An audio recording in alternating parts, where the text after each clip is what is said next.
Bismillahirrahmanirrahim. Assalamualaikum warahmatullahi wabarakatuh. Alhamdulillahirabbil alamin wassalatu wassalamu ala asyrafil mursalin wa ala alihi washabbihi ajma'in. Qala rabbi shrah li sadri wa yassir li amri wa hlul 'uqdatam min lisani yafqahu qawli wasaddid lisani wa hadi qalbi bihaqqi sayyidina Muhammadin sallallahu alaihi wasallam. Wa ba'da fa inna asdaqal hadis kitabullah wa khairal hadi hadi Muhammadin sallallahu alaihi wasallam wa syarrul umuri muhdatsatuha wa kullu muhdatsatin bid'ah. Allahumma 'allimna ma jahilna, ya Allah ya Tuhan kami, ajarkan kepada kami apa yang kami jahil, wa dzakirna ma nasina, ingatkan balik kepada kami apa yang telah kami lupa. Allahumma faqihna fid din, ya Allah ya Tuhan kami, fahamkan kami agama. Wa'allimna ta'wil, ajarkan kepada kami Al-Quran. Allahumma razaqna ilman nafi'a, ya Allah ya Tuhan kami, rezekikan kepada kami ilmu yang memberi manfaat. Wa amalan salihan mutaqabbala, dan amalan yang salih dan amalan tersebut diterima. Wa rizqan halalan tayyiba, dan rezeki yang halal dan rezeki tersebut baik. An Ibni Abdullah bin Mughaffal radhiyallahu an qala sami'ani abi wa ana fi ssalati aqulu bismillahirrahmanirrahim faqala li ay bunayya iyyaka wal hadasa qala wa lam ara ahadan min ashabi rasulillah sallallahu alaihi wasallam kana abghadu ilayhi al hadatsu fil islam ya'ni minhu. Qala wa qad sallaitu ma'an nabi sallallahu alaihi wasallam wa ma'a Abi Bakr wa Umar wa ma'a Utsman falam asma' ahadan minhum yaquluha fala taquluha idza anta sallaita faqul alhamdulillahi rabbil alamin. Hasanun, rawahu Tirmizi. Daripada Ibnu Abdullah Ibnu Mughaffal radhiyallahu an berkata, telah memperdengarkan kepadaku, telah didengarkan kepadaku oleh bapakku. Wa ana, pada ketika itu, fis salah, dalam sembahyang. Aqulu bismillahirrahmanirrahim, aku berkata di dalam salatku dengan nama Allah pemurah dan penyayang. Faqala li ayyu bunay, lalu berkata bapakku kepadaku, wahai anakku, iyyaka wal hadas, jauhi olehmu daripada perkara-perkara baru, perkara yang tidak dibuat oleh Nabi Muhammad sallallahu alaihi wasallam. Qala, lalu berkata, walam ara ahadan min ashabi Rasulillah sallallahu alaihi wasallam, aku tidak tengok seorang pun daripada sahabat Nabi sallallahu alaihi wasallam kana abghadha ilaihi al hadath fil Islam, orang yang cukup marah kepadanya tentang perkara-perkara baru di dalam Islam. Qala wa qad sallaitu ma'an nabi sallallahu alaihi wasallam, dan berkata sesungguhnya aku telah sembahyang bersama dengan Nabi sallallahu alaihi wasallam wa ma'a Abi Bakr wa Umar, dan juga aku salat bersama dengan Abu Bakar dan Umar, wa ma'a Uthman, dan begitu juga dengan Utsman bin Affan radhiyallahu an. Falam asma ahadan minhum yaquluha, aku tidak pernah mendengar seorang pun di kalangan mereka membaca bismillahirrahmanirrahim itu ketika solat. Fala taqulha, maka jangan kamu sebut, jangan kamu baca. Iza anta sallaitaha, apabila kamu menaikkan solat. Faqul, maka katakanlah alhamdulillahi rabbil alamin, maka hendaklah kamu berkata alhamdulillah rabbil alamin, puji-pujian bagi Allah, Tuhan yang mentadbir sekalian alam. Rawahu Tirmizi, hadis hasan yang diriwayatkan oleh Al-Imam At-Tirmizi. Alhamdulillah, syukur pada Allah Subhanahu taala, pada malam ni kita bertemu di masjid kita ni untuk kita sambung kuliah hadis kita yang lepas. Mudah-mudahan kuliah hadis kita pada malam ni diberkati oleh Allah Subhanahu wa taala, insya-Allah. Dalam kuliah kita yang lepas, kita ada baca satu hadis Nabi sallallahu alaihi wasallam daripada Abu Hurairah radhiyallahu anhu. Hadis yang diriwayatkan oleh Imam At-Tirmizi ini juga diriwayatkan oleh Al-Imam Al-Bukhari daripada seorang sahabat yang bernama Abu Hurairah radhiyallahu an, yang Nabi sallallahu alaihi wasallam ada bagi tahu, apabila seseorang kamu jadi imam, maka hendaklah kita ringan-ringankan, jangan kita bebankan kepada makmum. Kalau tengok dalam riwayat Al-Imam Al-Bukhari, dalam hadis tu cerita berkait dengan seorang lelaki, dia pergi jumpa dengan Nabi Muhammad sallallahu alaihi wasallam. Bila jumpa dengan Nabi sallallahu alaihi wasallam, dia bagi tahu kepada Nabi sallallahu alaihi wasallam, dia kata, aku ni duk ikut seorang Pak Imam ni. Pak Imam tu dia baca punya panjang sampai aku tak tertahan nak ikut dia. Bila tak tahan nak ikut dia tu, dia cerita dekat Nabi sallallahu alaihi wasallam. Nabi sallallahu alaihi wasallam ni dalam ketika itu dalam keadaan marah. Dalam hadis tersebut dia kata, ma raaitu Rasulullah sallallahu alaihi wasallam asyadda ghadaban. Dalam hadis tersebut, aku tak tengok Nabi Muhammad SAW ketika itu begitu marah semasa memberi pesanan. Dan Nabi Muhammad SAW bagi tahu, kata Nabi, innakum munaffirun, tindakan korang menjadi imam, memanjang-manjangkan bacaan sampai membebankan kepada makmum, tindakan itu sebenarnya kamu melarikan orang daripada menunaikan salat jemaah. Itu disebut oleh Nabi SAW. Dan Nabi Muhammad kata, faman salla ahadukum, barang siapa di kalangan kamu menunaikan solat bin nasi bersama dengan manusia, falu khaffif, dia kena ringan-ringankan, jangan bebankan kepada makmum. Kenapa? Fa inna fihim al-marida wad-dha'ifa wa dhal hajati. Sebab dekat belakang tu ada makmum, yang makmum tu orang sakit, orang lemah, dan juga orang yang ada urusan kerja.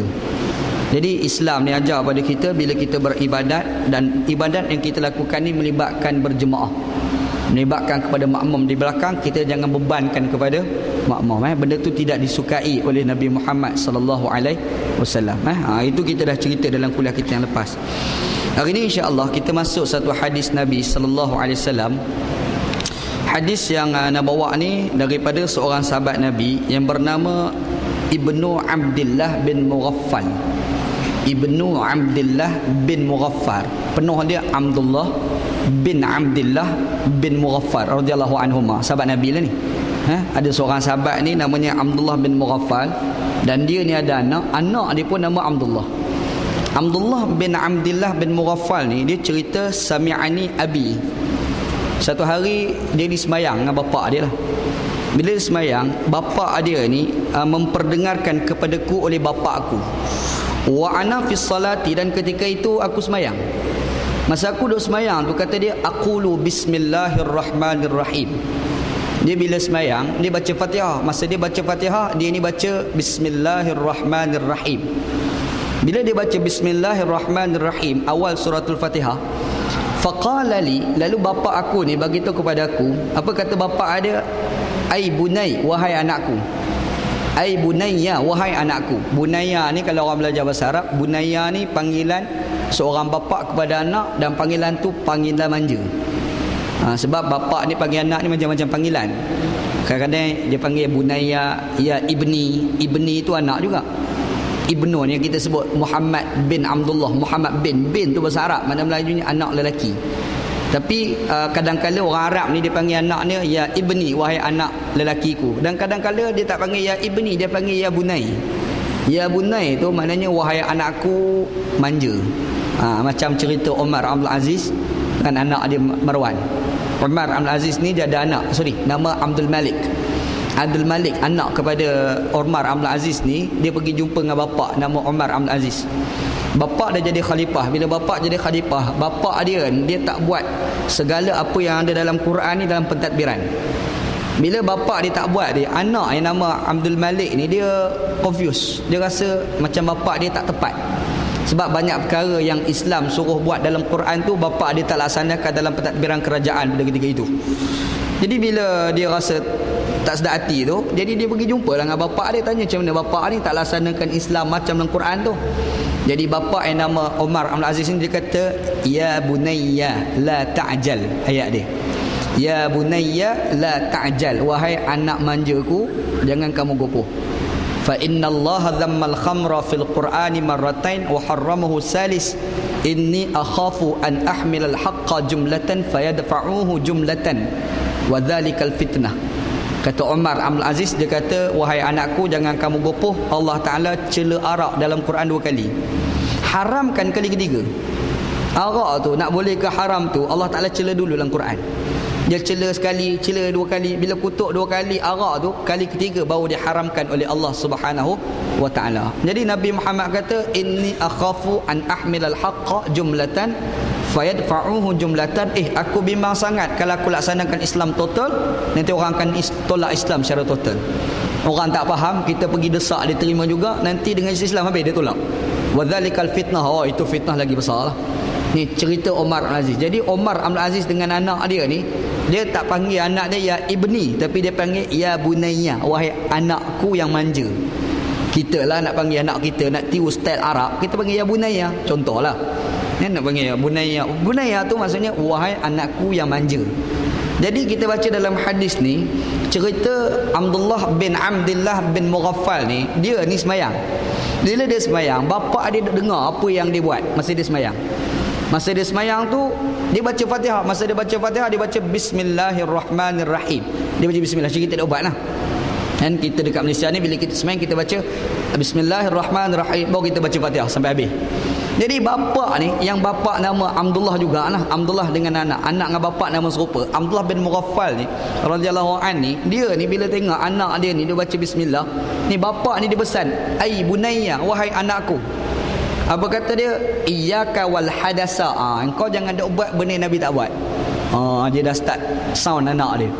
Kau jangan dak buat seperti yang Nabi Muhammad sallallahu alaihi wasallam tak buat.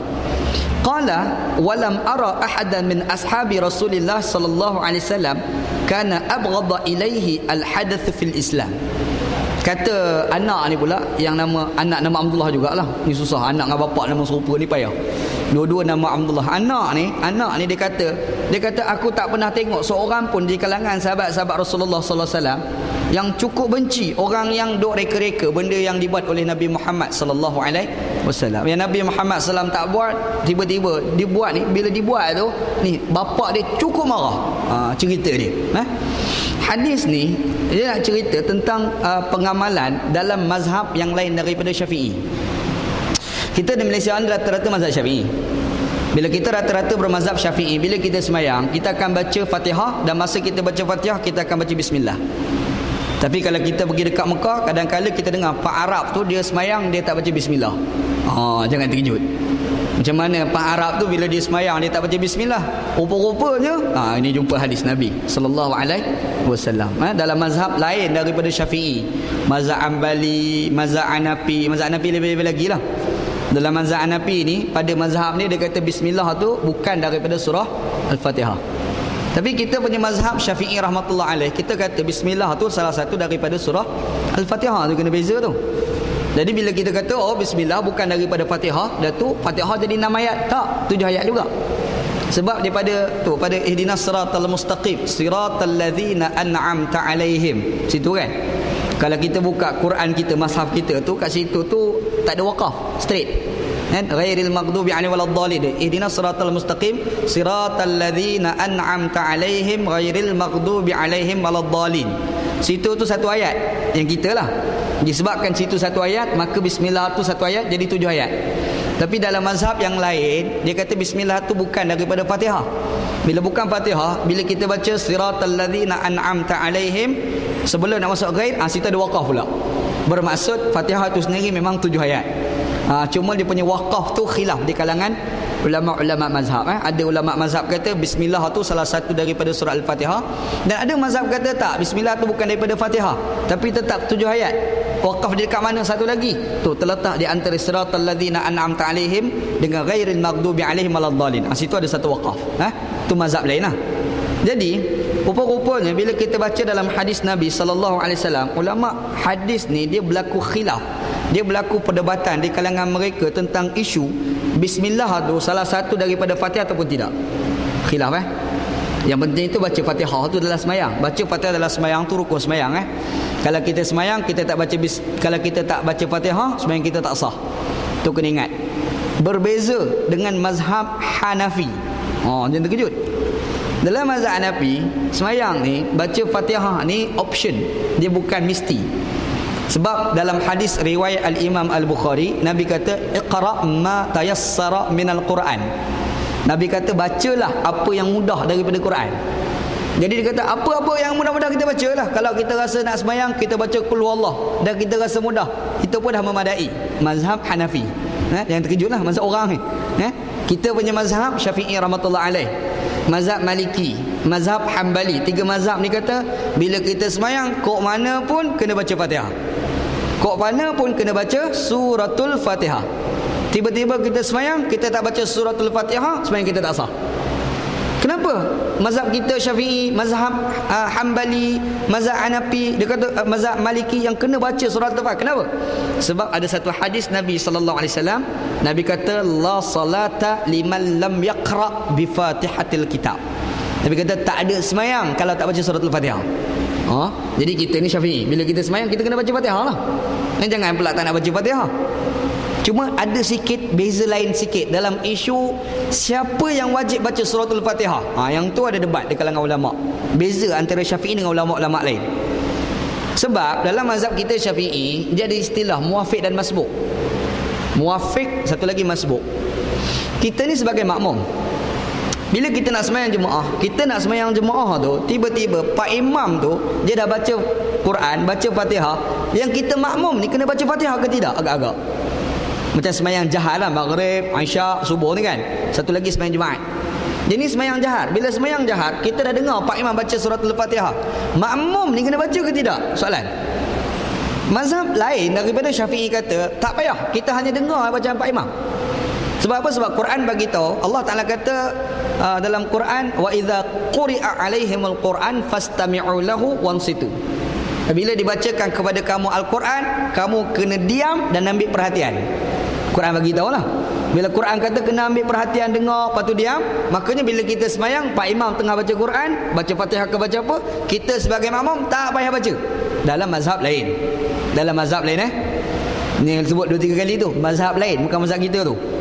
Kita punya mazhab kata tak, makmum pun wajib baca suratul Fatihah. Makmum pun wajib baca surah Al-Fatihah bagi makmum. Kita ni semayang kat belakang Pak Imam tu baca Quran dan dia baca dengan kuat, kita dengar bacaan, kita pun wajib baca suratul Fatihah. Sebab Nabi kata la salata liman lam yaqra bi Fatihatil kitab. Tak ada semayang kalau tidak dibacakan dengan surah Al-Fatihah.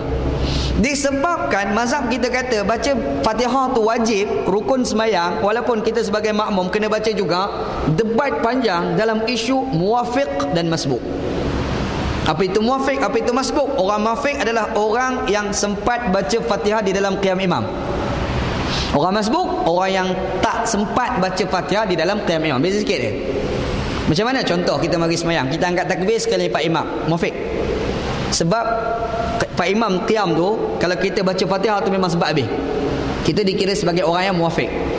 Ataupun kita mari semayang, yang Pak Imam tu dia baca surah yang panjang, kita masuk tu agak lambat, tapi masa kita masuk, Pak Imam tu dia baca surah yang panjang. Dia baca contohlah, dia pergi baca amma yatasaalun, contoh. Ataupun dia baca tabarakalladzi biyadihil muluk, contoh. Ataupun dia baca surah Al-Baqarah, contoh. Jadi surah tu panjang, dia angkat takbir Allahu Akbar, Pak Imam tu start baca amma yatasaalun. Kita ni agak-agak lah kalau kita sebab kita baca Fatihah, sempat tak Nabi baca Fatihah? Bacaan Pak Imam yang begitu panjang, kalau kita fikir aku ni kalau angkat takbir keadaan begini, aku baca Fatihah memang sempat habis, kita dikira sebagai orang muwafiq. Kita dikira sebagai orang yang muwafiq. Ada pula satu lagi dia panggil masbuk. Masbuk ni orang tak sempat baca Fatihah di dalam qiyam imam. Contoh, dia mari semayang, Pak Imam sudah baca Fatihah, habis dah baca Fatihah, dia tengah baca surah, dan surah tu pendek. Inna a'tainakal kautsar fasalli li rabbika wanhar inna syani'aka huwal abtar. Pendek kan? 3 ayat dia. Pak Imam inna a'tainakal kautsar, kita buat Allahu Akbar. Agak-agak lah kalau kita pergi baca surah Al-Fatihah, sempat tak habis? Bolehlah baca Alhamdulillah Rabbil Alamin Ar-Rahman Rahim, merokok ada Pak Imam. Sana kita ni dikira sebagai orang masbuk. Kita ni dipanggil sebagai orang yang masbuk. Ataupun kita masuk semayang, Pak Imam tu takbir turun kepada rokok, Allahu Akbar, turun rokok, kita baru takbiratul ihram, Allahu Akbar. Memang tak sebab langsung Disebabkan kita ni tak sempat nak baca Fatihah langsung, kita dikira sebagai orang yang masbuk. Kita terus rokok bersama dengan Pak Imam, dan kita dapat rakaat apabila kita dapat tamakninah rokok Pak Imam. Pak Imam rokok, kita turun, dapat break sama tu kan. Kadar membaca subhanallah, kadar ni. sama break berehat sampai imam tu, kita dapat tamakninah tu, kita dikira sebagai orang dapat rakaat. Kita ni dikira sebagai orang yang masbuk. Faham jadi muafiq, dia ada masbuk. Rakaat kedua, masa rakaat kedua tu Pak Imam hari tu laju sangat. Jadi Pak Imam jenis laju, tak tahu pasal. Ada satu Pak Imam jenis laju, ada satu lagi Pak Imam ni dia baca Fatihah je, surah dia tak baca. Tu lagi kacau. Ni banyak berlaku bila semayang dekat RNR. Semayang kat RNR. Jadi ada seorang mamat dia semayang, dia ni nak jemaah. Dia pun ikut seorang kawan ni, dia dengar Pak Imam tu baca. Pak Imam tu baca Fatihah, dia dengar, dia layan Pak Imam tu baca Fatihah. Tiba-tiba waladdallin, dia pun amin, dia baru nak start nak baca bismillah, Pak Imam rokok dah. Pak Imam tak baca surah. Agak-agak makmum jadi apa itu? Gelabah sakan Syekh. Macam mana nak buat? Solat tu sah tau. Sebab baca surah tu bukan wajib. Solat tu sah. Surah tu tak baca pun tak apa. Hukum baca surah tu sunat. Sunan hay'ah. Sunat hay'ah. Maksudnya kalau tak baca, tak payah nak tampar-tampar dengan sujud sawi ni, tak perlu. Betul tak? Jadi kawan tu dia pergi terus rokok, habis baca Fatihah, surah-surah tak baca. Yang kita ni Fatihah tak start nak baca lagi. Macam mana agak-agak jadi? Kita ni dikira sebagai hukum orang yang muafiq. Bermaksud kok mana pun wajib kita kena baca Fatihah. Kok mana pun. Kok mana pun bukan sekadar kita wajib baca Fatihah. Kok mana pun wajib kita selesaikan Fatihah tu. Wajib. Bila kita baca Fatihah, Pak Imam tu rokok tak habis lagi kita ni. Pak Imam i'tidal tak habis lagi kita ni. Pak Imam tu sujud pertama tak habis lagi Fatihah. Pak Imam duduk antara dua sujud tak habis lagi Fatihah ni. Pak Imam sujud kedua pun tak habis lagi. Lambat lah tu. Lambat sangat. Dia bukan isu makmum yang lambat baca Fatihah ni. Pak Imam tu laju sangat sembahyang. Pak Imam tu laju berumrang sembahyang. Dia ni macam mana agak-agak. Sebelum Pak Imam tu bangkit daripada sujud yang kedua. Sujud kedua tu nak bangkit pada rakaat seterusnya kan. Sebelum Pak Imam tu bangkit, makmum tadi tu yang lambat baca tadi tu, yang tak habis lagi Fatihah tu, dia ada dua pilihan. Sama ada dia terus sujud bersama dengan Pak Imam, maksud dia tinggal lah, rokok apa semua tinggal, terus sujud Pak Imam, dan dia tak dapat rakaat tadi, bila Imam bagi salam, dia kena tambah satu lagi rakaat. Ataupun kalau dia nak perhabiskan juga Fatihah dia wajib mufarakah daripada Pak Imam, semayang mengikut aturan diri dia sendiri. Hukum dia tak buat dua-dua. Maksudnya Pak Imam tu sujud, dia tak mufarakah, dia nak perhabiskan juga Fatihah, dan dia tak sujud bersama Pak Imam. Pak Imam bangkit, automatik batal sembahyang dia. Yang ni di bawah perbincangan hukum orang muafiq dia panggil. Tapi kalau Pak Imam tu rokok, dia tak habis lagi Fatihah, Pak Imam i'tidal, dia habis Fatihah, dia kejarlah Pak Imam tu. Dia rokok, dia i'tidal lah, kejar biar sampai dapat Pak Imam. Ataupun Pak Imam tu i'tidal, dia tak habis lagi Fatihah, Pak Imam sujud pertama, dia habis Fatihah, dia pun rokok, dia i'tidal, dia kejar Pak Imam, dia dapat sama-sama perbuatan rukun sembahyang bersama dengan Pak Imam. Faham yang ni dia panggil hukum muafiq. Satu lagi dia panggil hukum masbuk. Orang masbuk dia tak boleh baca benda sunat. Sebab yang wajib pun tak sempat baca, kenapa gaduh nak baca yang sunat tu? Dia ni mari ni nak baca Fatihah pun tak sempat, tapi gatal lidah pergi baca doa iftitah. Ini satu masalah.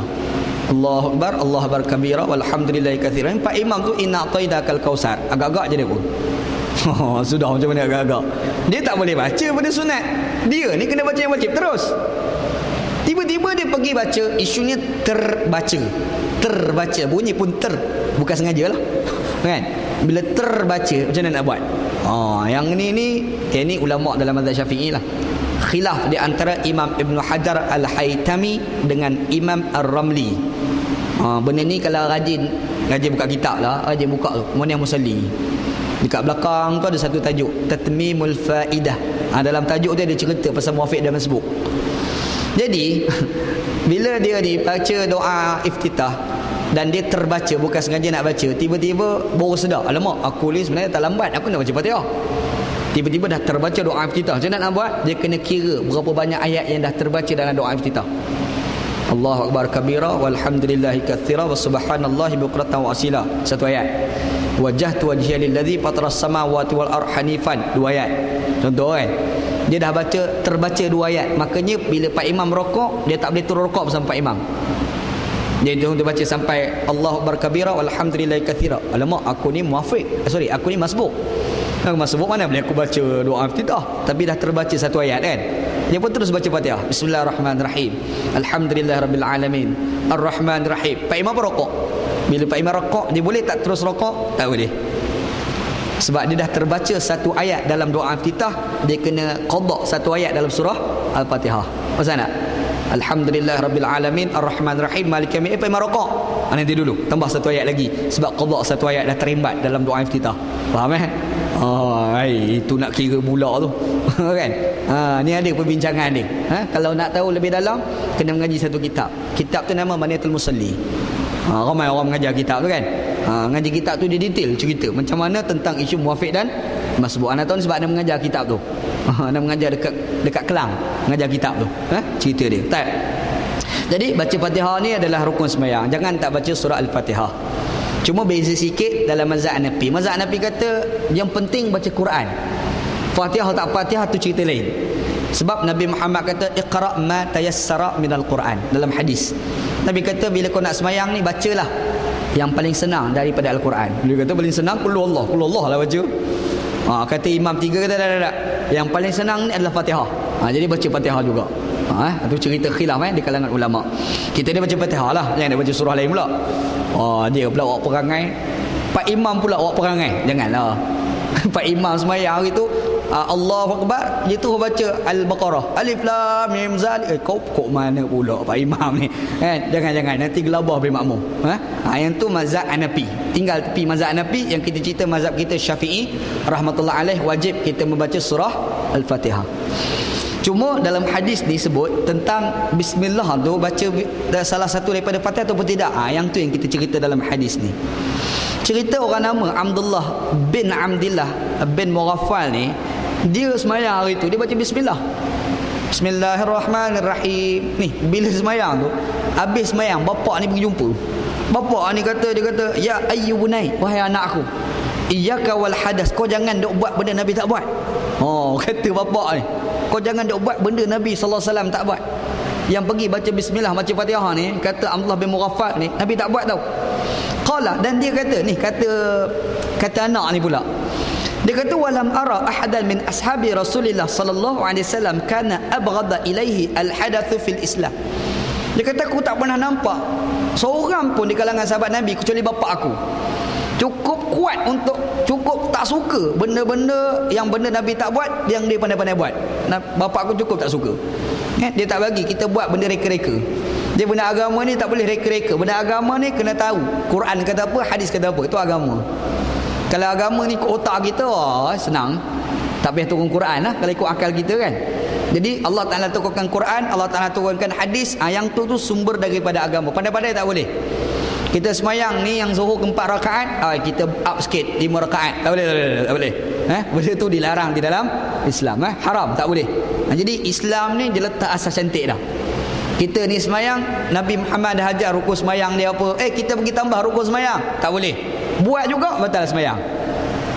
Rokok sekali je 1 rakaat, dirembat 2 kali. Contoh pelik lah tu. Hari tu mari semayang, dia kata hari ni kita buat rokok 3 kali, best sikit. Tak ada. Yang dah buat perangai macam tu. Kalau buat juga semayang dia tak sah. Tu kena ingat insya-Allah. Jadi yani minhu qala wa qad sallaitu ma'an nabi sallallahu alaihi wasallam. Ni cerita bapak ni. Bapak ni kata, aku ni dah semayang bersama dengan Nabi. Bukan dengan Nabi je, wa ma'a Abi Bakrin wa Amar. Dan aku juga semayang berjemaah bersama dengan Abu Bakar As-Siddiq radhiyallahu anhu. Dan aku semayang jemaah juga bersama dengan Umar Al-Khattab radhiyallahu anhu. Wa ma'a Utsman, dan juga aku semayang bersama dengan Utsman radhiyallahu anhu. Ni sahabat Nabi lah ni, semayang dengan dia orang ni kan. Kita sampai situ dah tak dapat, mati habis bobok tu. Bila dah meninggal, kita tak boleh nak semayang belakang mereka. Ceritanya bapak kepada Abdullah bin Mughaffal ni, dia ni dah semayang belakang Rasulullah. Pengalaman dia semayang belakang Abu Bakar, pengalaman dia semayang belakang Umar, pengalaman dia semayang belakang Utsman bin Affan. Dia kata falam asma ahadan minhum yaquluha. Aku tak pernah dengar bila semayang belakang diorang ni bila baca Fatihah, diorang baca bismillah. Kata sahabat Nabi ni, Abdullah bin Mughaffal ni, dia kata aku tak pernah dengar Nabi ni bila semayang Allahu Akbar bismillahirrahmanirrahim, tak pernah dengar. Tak dengar alhamdulillahirabbil alamin.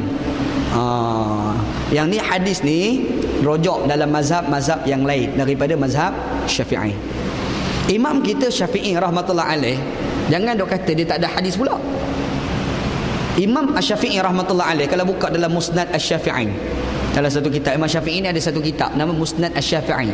Hadis-hadis yang diriwayatkan oleh Al-Imam Syafi'i, orang buat satu kitab. Nama kitab tu Musnad Asy-Syafi'i. Dalam kitab tu dia mempamerkan beberapa hadis Nabi sallallahu alaihi wasallam yang berkait dengan para sahabat, antaranya adalah Muawiyah radhiyallahu anhu. Muawiyah ni sahabat Nabi Muawiyah ni sahabat Nabi yang berperang dengan Ali. Baca balik cerita perang masa era Ali mula jadi khalifah. Sebelum Ali jadi khalifah, Osman bin Affan tu kena bunuh, Sayyidina Osman. Orang bunuh dia, jadi Osman kena bunuh. Bila Osman kena bunuh, ada satu orang gubernur Islam duduk kat Syria mengamuk. Dia minta cari pembunuh kepada Sayyidina Osman bin Affan. Gubernur tu sepupu pada Osman. Gubernur tu namanya Muawiyah. Muawiyah radhiyallahu anhu, dan dia sahabat Nabi. Jadi Muawiyah radhiyallahu anhu ni dia sahabat Nabi. Bukan sekadar sahabat Nabi, bahkan dia salah seorang penulis wahyu, katibul wahyi. Tu yang Allah Ta'ala turun wahyu pada Nabi. Nabi baca Quran, yang tukang catik tu namanya Muawiyah radhiyallahu anhu, Muawiyah bin Abu Sufyan. Muawiyah radhiyallahu anhu ni dia semayang jemaah, bila dia semayang dia akan baca bismillah, baca Fatihah. Dia Allah Akbar, dia akan baca Bismillahirrahmanirrahim, Alhamdulillahirabbil alamin. Hadis itulah dijadikan hujah oleh Imam kita Syafi'i rahmatullah alaih. Bila kita nak baca Fatihah, kita kena baca bismillah. Nampak itu ni nak cerita ada hadis Al-Sa'id Al-Imam Syafi'i rahmatullah alaih, macam kita dah amalkan. Bila kita semayang baca bismillah. Kita pergi kat negara Arab, kita pergi dekat Mekah, semayang Pak Imam Mekah, Pak Imam Mekah tu tak baca bismillah. Tak payah buat andaian lah. Oh, dia baca tu, dia baca perlahan. Tak, memang tak baca. Memang dia tak baca. Sebab apa? Sebab dalam mazhab dia baca bismillah tu sendiri tu adalah makruh. Dalam mazhab dia baca Fatihah, masa kita baca Fatihah, kita baca bismillah tu dalam mazhab dia makruh. Bermakna afdal tak baca. Mazhab dia. Mazhab kita ni wajib kena baca. Tak baca semayang tak sah. Mazhab kita. Mazhab dia tak baca tu lagi baik. Baca tu makruh. Pak Imam Mekah tu memang tak baca. Kita buat andai, dia tak baca, dia baca tu, baca perlahan. Tak payah buat andai, memang tak baca. Memang tak baca macam mana dia boleh kata tak baca tu? Adik kita baca ni. Sebab sahabat ni kata, aku dah semayang dah belakang Nabi, aku semayang belakang Abu Bakar, aku semayang belakang Umar, aku semayang belakang Osman, aku dah semayang dengan mereka. Bila aku semayang, dia orang baca Fatihah, dia orang tak baca bismillah. Ni cerita hadis Nabi SAW. Jadi bapa ni dia beritahu pada anak, dia kata fala taqulha, lepas ni kau jangan nak baca. Ni bapa ni pula sahabat Nabi ni pesan kepada anak dia. Bapa nama Abdullah bin Mughaffal, anak tu nama Abdullah juga, Abdullah bin Mughaffal. Ni bapa ni pesan pada anak, lepas ni kau jangan nak baca. Iza anta sallaita, apabila kamu semayang, fakul alhamdulillahi rabbil alamin, bacalah alhamdulillahi rabbil alamin. Cerita hadis Hadis ni dia nak bagi tahu pada kita kewajipan dalam semayang adalah wajib membaca surah Al-Fatihah. Tu hadis ni yang pertama kita boleh belajar. Dalam hadis ni dia nak ajar pada kita, bila kita semayang ada satu rukun semayang yang wajib kita kena buat, membaca surah Al-Fatihah.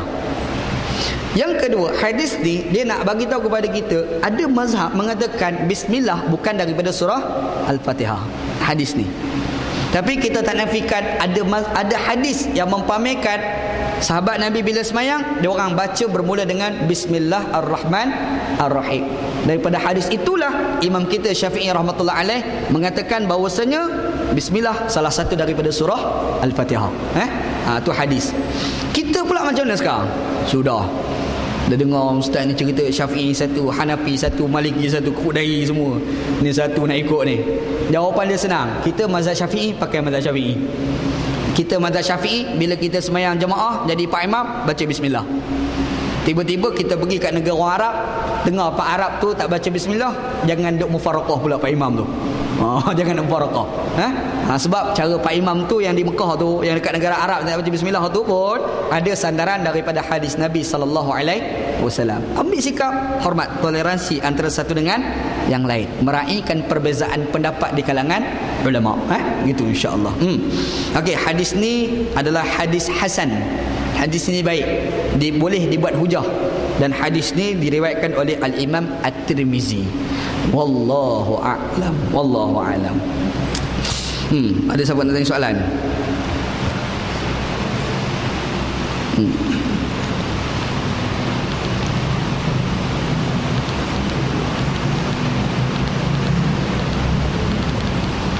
Tak ada soalan. Ada siapa nak tanya soalan? Sila. Sila Tuan Haji.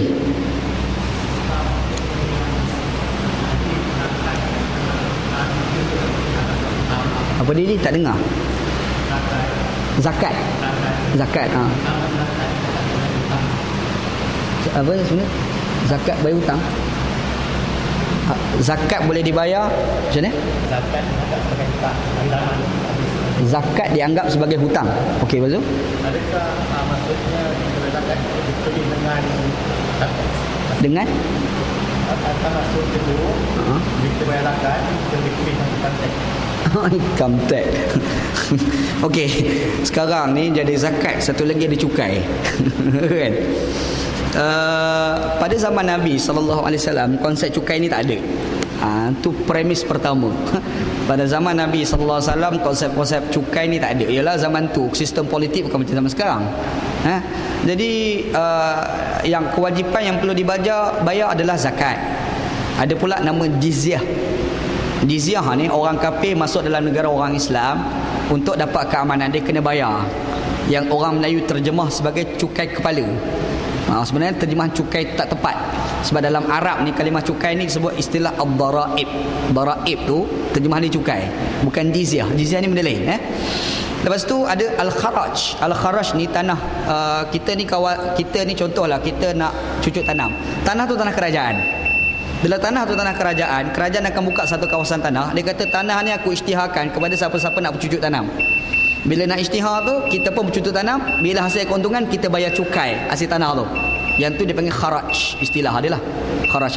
Kharaj zaman Umar, kharaj zaman selepas daripada Umar berbeza konsep dia. Cerita panjang bab kharaj. Cuma sekarang dia ada konsep cukai. Nama cukai tu macam-macam. Ada cukai tu nama SST.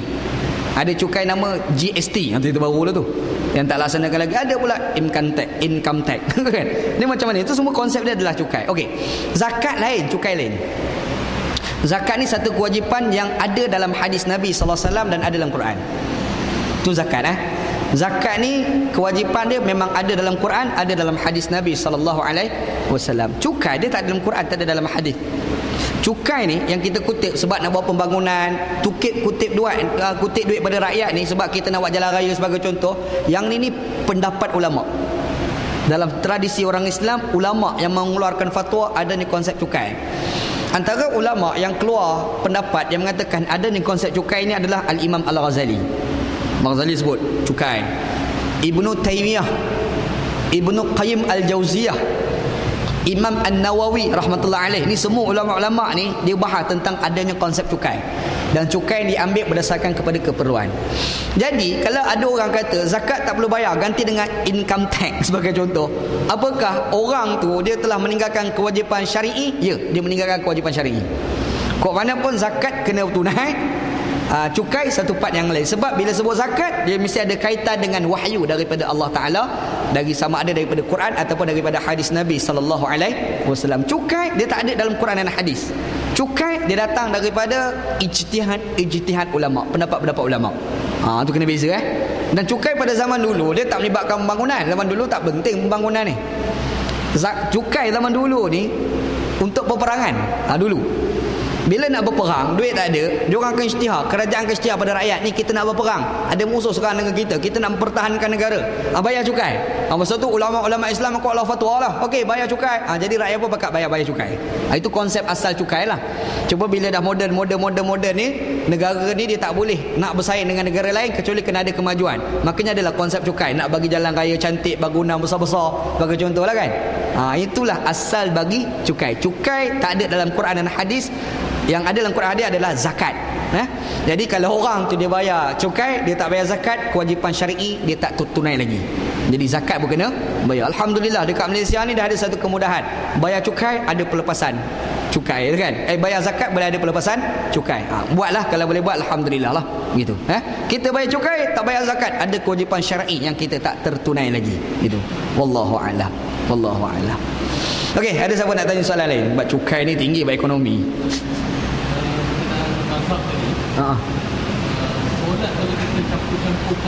Mazhab boleh ke tidak? Okey. Dia macam ni Dia ada satu istilah dia panggil talfiq. Talfiq ni maksudnya kita ikut mazhab sesuka hati kita. Tu pun satu masalah juga tu. Talfiq ni kebanyakan ulama kata haram. Kebanyakan ulama bermaksud hari ni semayang rokok pakai mazhab Hanafi, qiyam pakai mazhab Syafi'i. Tak boleh. Kebanyakan ulama kata tak boleh. Talfiq ni dia ada elemen hawa nafsu. Tetapi ada ulama membenarkan. Ada ulama. Antara ulama kontemporari zaman moden ni yang kata boleh ni Qaradawi.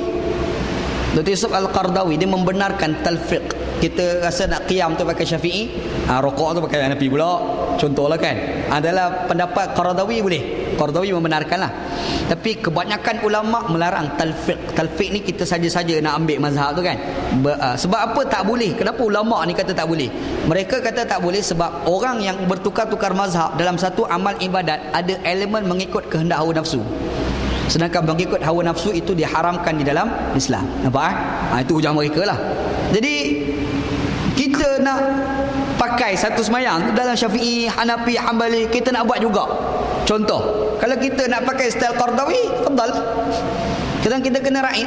Tapi jangan duk fatwa ke orang pula, gelabah habis orang. Orang kita, kita ni kena semayang, qiyam ni kena ikut Syafi'i, rokok ni kita kena pakai Hanafi, kita pergi fatwa ke orang, gelabah habis orang Syekh. Jangan dalam fatwa kalau sekira boleh celaru masyarakat, tak payah. Untuk amalan peribadi itu cerita lain. Amalan peribadi kita punya pasal. Tapi fatwa pada masyarakat tu kena relax dululah. Dia ada satu tajuk dia panggil talfiq. Talfiq ni maksudnya kita berpindah-pindah mazhab sesuka hati kita. Ada pula satu lagi dia panggil taklid. Taklid talfiq tak sama. Taklid ni kita ikut mazhab orang sebab ada keperluan. Kita pergi ke Mekah, tawaf keliling Kaabah. Masa kita tawaf tu, kita bersentuh orang perempuan, batal wuduk dah tu. Betul kan? Kita Syafi'i, sentuh perempuan batal wuduk. Syafi'i. Tapi kalau kita duk pakai Syafi'i juga, mampus hari tu. Duk pusing tak sampai satu kena berlari ambil air sembahyang. Nak mari kena sentuh pula ke ustaz. Bila nak habis tawaf? Ketika itu ada keperluan untuk kita taklid kepada mazhab lain daripada Syafi'i. Nak taklid mazhab Hanafi, Hanbali pulang lah kan. Mazhab yang sentuh perempuan tu tak batal wuduk. Yang tu ada keperluan. Bila ada keperluan itu tak panggil talfiq, dia panggil taklid. Faham? Istilah dia lah. Taklid dibenarkan. Taklid boleh. Nampak Dan kita ni orang Syafi'i, kita semayang belakang Pak Imam yang bermazhab Hanafi. Kita mazhab Syafi'i, kita semayang belakang orang mazhab Maliki. Kita Syafi'i, kita semayang belakang Pak Imam yang Pak Imam tu mazhab Hanbali. Boleh ke tidak? Boleh. Hukum adalah boleh. Yang penting dalam mazhab dia, perbuatan dia tu tak membatalkan semayang. Walaupun pada mazhab kita perbuatan dia tu batal semayang. Contoh, dia tak baca bismillah. Pak Imam tu tak baca bismillah. Mazhab kita batal tak semayang? Mazhab kita batal. Sebab mazhab kita bismillah salah satu daripada Fatihah. Betul kan? Tiba-tiba Pak Imam tu dia bukan mazhab Syafi'i, dia mazhab Hanafi. Bangla jadi Pak Imam macam kita. Contoh, Pak Imam Bangla mana kita tolak jadi Pak Imam. Dia pada kata bismillah, Allahu Akbar, alhamdulillah. Bismillah tak baca. Contohlah kan. Sembahyang Bangla tu sah tak dalam mazhab dia? Mazhab dia sah. Kita ikut Bangla tu, yang sembahyang Bangla tu sah, sembahyang kita juga ada sah walaupun kita berbeza mazhab. Faham Yang penting mazhab dia perbuatan tu tak membatalkan sembahyang. Kalau batal, kita ikut juga. Yang tu dengan kita sekali batal. Faham itu kena faham bab mazhab. Jadi bab mazhab ni rahmat daripada Allah. Jadi kita kena meraihkan khilaf mazhab. Sebab kalau tak ada mazhab, Syekh rumit hidup kata bumi Allah Taala ni. Bila ada mazhab kita nampak rupa-rupa ni Islam agama yang cukup senang. Alhamdulillah. Wallahu a'lam. Wallahu a'lam. Okey, ada siapa lagi nak tanya soalan? Tak ada. Alhamdulillah. Cukup. Wassallallahu ala sayyidina Muhammad wa ala alihi wa sahbihi ajma'in. Walhamdulillahi rabbil alamin. Bismillahirrahmanirrahim. Alhamdulillahi rabbil alamin. Wassalatu wassalamu ala asyrafil mursalin wa ala alihi wa sahbihi ajma'in.